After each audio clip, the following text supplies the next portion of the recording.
नमस्कार दोस्तों, YouTube के हिस्ट्री अड्डा चैनल पर आप हैं मेरे यानी डॉक्टर दिवाकर मिश्रा के साथ।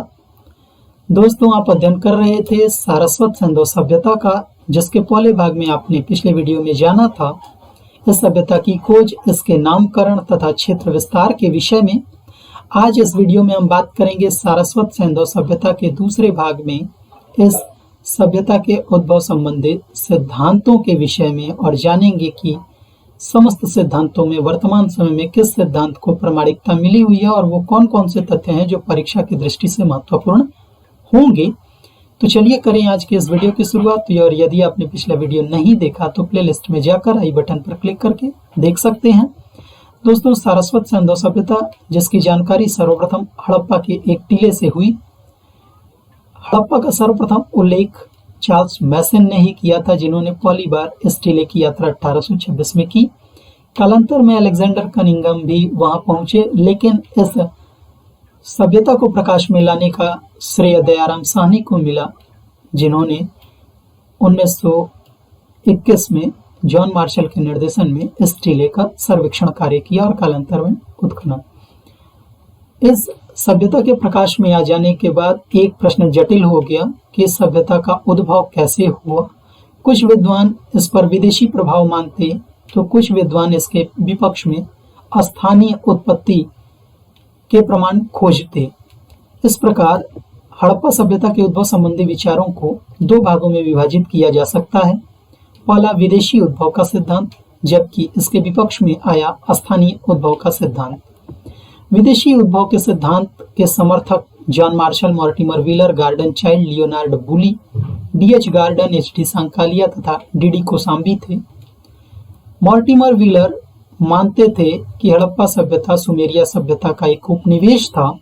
उन्होंने कहा कि सिंधु घाटी को अपनी सभ्यता के विकास की प्रेरणा मेसोपोटामिया से मिली थी। इसी प्रकार सुमेरिया के लोगों के प्रव्रजन को सिंधु सभ्यता के उद्भव का कारण बताया EJH मैके ने। आगे एक और विद्वान हैं गार्डन चाइल्ड, जिन्होंने कहा कि सिंधु सभ्यता मेसोपोटामिया की संस्कृति की देन थी। इसी प्रकार शिरीन रत्नाकर ने मेसोपोटामिया से व्यापारिक संबंध को हड़प्पा सभ्यता के उद्भव का कारण माना। बलूचिस्तान से प्राप्त वर्गाकार चबूतरों को सुमेरियन जिगुरत या मंदिरों से प्रभावित एचडी सांकालिया ने बतलाया। इसी के साथ साथ कालीबंगा से प्राप्त तंदूरी चूल्हे के आधार पर इन्होंने पश्चिमी राजस्थान का ईरान तथा पश्चिमी एशिया से संपर्क स्वीकार किया। तो एचडी सांकालिया का यह जो पॉइंट है परीक्षाओं में पूछा भी जाता है, महत्वपूर्ण है। इसी प्रकार लैम्बर्ग कार्लोवस्की ने भी हड़प्पा सभ्यता पर अफगानिस्तान, तुर्कमेनिस्तान, सेइस्तान के नगरीय प्रभाव को स्वीकार किया। इस सिद्धांत के अनुसार अभी तक जितने भी विद्वानों ने अपने तर्क दिए, उसके अनुसार हड़प्पा सभ्यता का उद्भव मेसोपोटामिया की सभ्यता से हुआ था। दजला फरात नदी के किनारे विकसित तीन सभ्यताएं, सुमेरिया की सभ्यता, बेबीलोनिया की सभ्यता और असीरिया की सभ्यता में सुमेरिया की सभ्यता सिंधु घाटी सभ्यता के समकालिक थी और मेसोपोटामिया की सभ्यता से ही इस सभ्यता का उद्भव हुआ, ऐसा इन विद्वानों ने माना। विदेशी उद्भव का यह विचार सांस्कृतिक विसरण के सिद्धांत पर आधारित है। सांस्कृतिक विसरण का सिद्धांत, कोई सांस्कृतिक परिवर्तन विश्व में पहली बार जहां घटित हुए हों वहीं से विश्व के अन्य स्थानों पर उसका प्रसार या विसरण हुआ होगा। यही सिद्धांत विसरणवादी सिद्धांत कहलाता है, जो 19वीं शताब्दी के प्रारंभ में काफी पॉपुलर था विद्वानों के बीच में। और यही कारण था कि प्रारंभ में इस सभ्यता को मेसोपोटामिया से प्रभावित माना गया। विसरण या प्रसार का कारक व्यापार, वाणिज्य, प्रवचन या युद्ध हो सकता है। तो जैसा आपको हमने कहा कि मेसोपोटामिया की सभ्यता इंडस वैली सिविलाइजेशन के समकालिक थी, तो व्यापार वाणिज्य प्रामाणिक है। प्रव्रजन अर्थात माइग्रेशन और युद्ध दो अन्य कारक हो सकते हैं। विदेशी उद्भव का यह मत स्वीकार नहीं किया गया, क्योंकि इंडस वैली सिविलाइजेशन और मेसोपोटामिया की सभ्यता में पर्याप्त अंतर है। कुछ अंतर आपके सामने हम रख देते हैं, जैसा कि इंडस वैली सिविलाइजेशन में आपको मंदिर नहीं मिलते, जैसा मेसोपोटामिया की सभ्यता में जिगुरत मिलते हैं, बड़े बड़े विशाल जिगुरत। हड़प्पा सभ्यता में मिस्र या मेसोपोटामिया की भांति विशाल कब्र भी नहीं मिलती। शवाधान तो यहाँ मिलते हैं लेकिन विशाल कब्र नहीं मिलती, जैसे पिरामिड वगैरह मिस्र में आपको दिखलाई पड़ते हैं। हड़प्पा सभ्यता की लिपि चित्रात्मक लिपि थी, जबकि सुमेरिया की कीलाक्षर लिपि, और सुमेरिया की लिपि में करीब 900 अक्षर हैं, जबकि हड़प्पा सभ्यता की जो लिपि थी उसमें 400 अक्षर हैं। दोनों सभ्यताओं के मृदभांड, ईंट और मोहरों में भी पर्याप्त अंतर है। इसी प्रकार दोनों सभ्यताओं के नगर योजना में भी आप भिन्नता पाते हैं। तो इन भिन्नताओं के कारण ही इंडस वैली सिविलाइजेशन पर मेसोपोटामियन प्रभाव को स्वीकार नहीं किया जाता। तो इस प्रकार विदेशी उद्भव के सिद्धांत को पूरी तरीके से वर्तमान समय में नकार दिया गया है। अब इसके विपक्ष में जो सिद्धांत विद्वानों द्वारा लाया गया वो था स्थानीय उद्भव का सिद्धांत।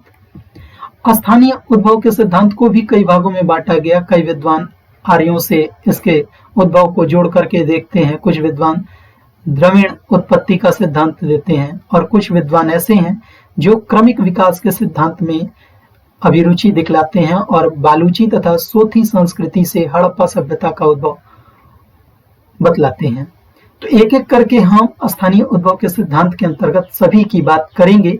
सबसे पहले हम बात करें कि हड़प्पा सभ्यता का संबंध ऋग्वैदिक कार्यों से किसने जोड़ा। तो सबसे पहले बीबी लाल ने जोड़ा। इनका मानना था कि हड़प्पा सभ्यता का जो भौगोलिक विस्तार है वो ऋग्वेद में वर्णित जो क्षेत्र है उसके समान ही था। इसी प्रकार टी.एन. रामचंद्रन और एस.एल. उसालकर का मानना था कि सिंधु सभ्यता आर्यों की ही सभ्यता थी और आर्य ही इस सभ्यता के जनक थे।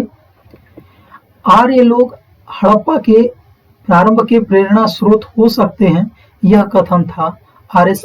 आल्चिन और बी. आल्चिन का। इस प्रकार देखें तो ये जितने भी विद्वान हैं इन्होंने वैदिक आर्यों से उत्पत्ति खोजने का प्रयास किया इंडस वैली सिविलाइजेशन का। इस मत के अन्य समर्थक भी थे, जैसे बुद्ध प्रकाश, एस.पी. गुप्त, भगवान सिंह और एस.आर. राव महोदय, जिन्होंने लोथल के अग्नि फायर से ऋग्वैदिक अग्नि का उल्लेख को रिलेट किया था। तो इस प्रकार देखें तो आर्यों का यह सिद्धांत भले ही विद्वानों ने अपनी ओर से दिया हो, लेकिन इसको भी एक सिरे से नकार दिया जाता है, क्योंकि आप जानते हैं कि इंडस वैली सिविलाइजेशन नगरीय सभ्यता थी और वैदिक संस्कृति आपके ग्रामीण संस्कृति थी। पर्याप्त अंतर आप जानते भी होंगे। इसी प्रकार इस सभ्यता की उत्पत्ति को द्रविड़ों से स्वीकार किया हेनरी हेरास ने सबसे पहले, इसके बाद कामिल जेबेबिल और आर.डी. बैनर्जी, सुनीति चटर्जी। कालांतर में आस्को पारपोला और इरावती महादेवन ने भी द्रविड़ों के आधार पर इंडस वैली सिविलाइजेशन की उत्पत्ति को बतलाने का प्रयास किया अपनी ओर से। हड़प्पा सभ्यता के निर्माता द्रविड़ थे, यह कहना था आर.डी. बैनर्जी यानी राखालदास बैनर्जी का। इस मत का आधार था बालूचिस्तान में प्रचलित द्रविड़ों के ब्राहुई भाषा। हड़प्पा की लिपि और भाषा को द्रविड़ परिवार की माना था आस्को पारपोला ने, जिन्होंने एक पुस्तक लिख के डिसाइफरिंग द इंडस स्क्रिप्ट, काफी फेमस पुस्तक है, 1994 में प्रकाशित हुई। आस्को पारपोला इंडस वैली सिविलाइजेशन के स्क्रिप्ट पर काम कर रहे हैं। तमिलनाडु के नागापट्टिनम जिले से 2006 में एक प्रस्तर की कुल्हाड़ी मिली जिस पर सैंधो लिपि के 4 सिंबल पाए गए, और इसी आधार पर हड़प्पा सभ्यता का संबंध द्रविड़ लोगों से जोड़ने का प्रयास किया इरावती महादेवन ने। इरावती महादेवन की पुस्तक जान लीजिए, द इंडस स्क्रिप्ट, ये भी काफी फेमस किताब है। हड़प्पा की भाषा द्रविड़ थी यह विश्वास नहीं किया जा सकता, एच दानी का मानना था, और इस प्रकार द्रविड़ों से यह उत्पत्ति भी नकार दी गई इंडस वैली सिविलाइजेशन की, क्योंकि हड़प्पा सभ्यता या इंडस वैली सिविलाइजेशन द्रविड़ों से काफी उन्नत थी, और ये द्रविड़ जो कि खुद ही पिछड़े हुए थे, ये इतनी उन्नत सभ्यता को कैसे विकसित कर पाते, अपने आप में एक ज्वलंत प्रश्न है। आगे हम बात करें तो हड़प्पा सभ्यता का क्रमिक विकास का सिद्धांत, ये महत्वपूर्ण है, इसको समझें। हड़प्पा सभ्यता का उद्भव वहां विकसित हुई पूर्व की संस्कृतियों में निहित था। अर्थात कहीं हमको बाहर जाने की जरूरत नहीं है, बल्कि जिन क्षेत्रों में इंडस वैली सिविलाइजेशन ने ग्रोथ किया, वहां पूर्व में जो संस्कृतियां, ग्रामीण संस्कृतियां थी, उन्हीं में इस सभ्यता का विकास खोजने का सिद्धांत ही कहलाता है क्रमिक विकास का सिद्धांत। क्रमिक विकास के सिद्धांत को भी दो भागों में बांटा गया। ईरानी बलूची संस्कृति से हड़प्पा सभ्यता का उद्भव माना Romila Thapar, fair service, Stuart Piggott और जॉर्ज एफ डेल्स ने। बालूची संस्कृति एक प्रकार से बालूचिस्तान में विकसित हुई कुल्ली, नाल, जॉब और क्वेटा की ग्रामीण संस्कृतियों का संयुक्त रूप था और इसी में इंडस वैली सिविलाइजेशन के उद्भव को खोजने का प्रयास किया गया। और आप सभी जानते हैं कि मेहरगढ़ एक महत्वपूर्ण आर्कियोलॉजिकल साइट है जो प्री हड़प्पन फेज का है और यहीं से इस सिद्धांत को बहुत ज्यादा बल मिला। सिंधु सभ्यता विशुद्ध नगरीय सभ्यता थी, ऐसा माना था फेयर सर्विस ने। और फेयर सर्विस की पुस्तक आप जानते ही हैं, the root of ancient India, काफी फेमस किताब है, कई बार परीक्षाओं में पूछी जाती है। आगे बात करें तो इंडस वैली सिविलाइजेशन का बलूचिस्तान के जो क्षेत्र थे उनमें पूर्व हड़प्पा पुरास्थलों का सार्थक और एक काफी गंभीर व्यापक अध्ययन किया एम.आर. मुगल ने। और हमने आपको बताया था कि एम.आर. मुगल ने ही सरस्वती नदी की घाटी में सर्वेक्षण का कार्य करते हुए करीब 300 साइट्स खोज निकाले थे। इस सभ्यता को राजस्थान की सोठी संस्कृति से उत्पन्न सबसे पहले अमलानंद घोष ने बतलाया। अमलानंद घोष का यह मत काफी महत्वपूर्ण है। सोठी संस्कृति से सिंधु सभ्यता के विकास में महत्वपूर्ण योगदान था, ऐसा अमलानंद घोष का कथन था। यह सोठी संस्कृति प्राक हड़प्पन कल्चर माना जाता है इसको। इस मत के अन्य समर्थक डीपी अग्रवाल हैं और अभी तक इस सभ्यता के उद्भव संबंधित सिद्धांतों में सबसे प्रामाणिकता इसी क्रमिक विकास के सिद्धांत को मिली है। हालांकि इसको भी पूर्ण रूप से आप सत्य नहीं कह सकते, क्योंकि अभी तक यह लिपि इंडस वैली सिविलाइजेशन की पढ़ी नहीं गई है, तो इसकी भाषा और लिपि के विषय में कोई जानकारी नहीं है, तो कोई भी मत पूरी तरीके से सही नहीं माना जा सकता। बावजूद इसके जो अभी तक प्रमाण मिले हैं आर्कियोलॉजिकल, उसके आधार पर क्रमिक विकास का सिद्धांत सर्वमान्य है, प्रामाणिक है। और जैसा हमने कहा कि मेहरगढ़ इसका प्रमाण है, और न केवल मेहरगढ़ बल्कि जो प्री हड़प्पन साइट्स हैं जैसे कालीबंगा वगैरह राजस्थान में, वहां से भी आप देखें तो इंडस वैली सिविलाइजेशन का जो नगरीकरण का फेज था उससे पहले वहां पर ग्रामीण संस्कृतियां अपने अस्तित्व में थी, इस बात को नकारा नहीं जा सकता। और यही कारण है कि इस सिद्धांत को वर्तमान समय में सर्वमान्यता मिली हुई है। तो आज बस इतना ही, शेष अगले भाग में। Thank you for watching history अड्डा।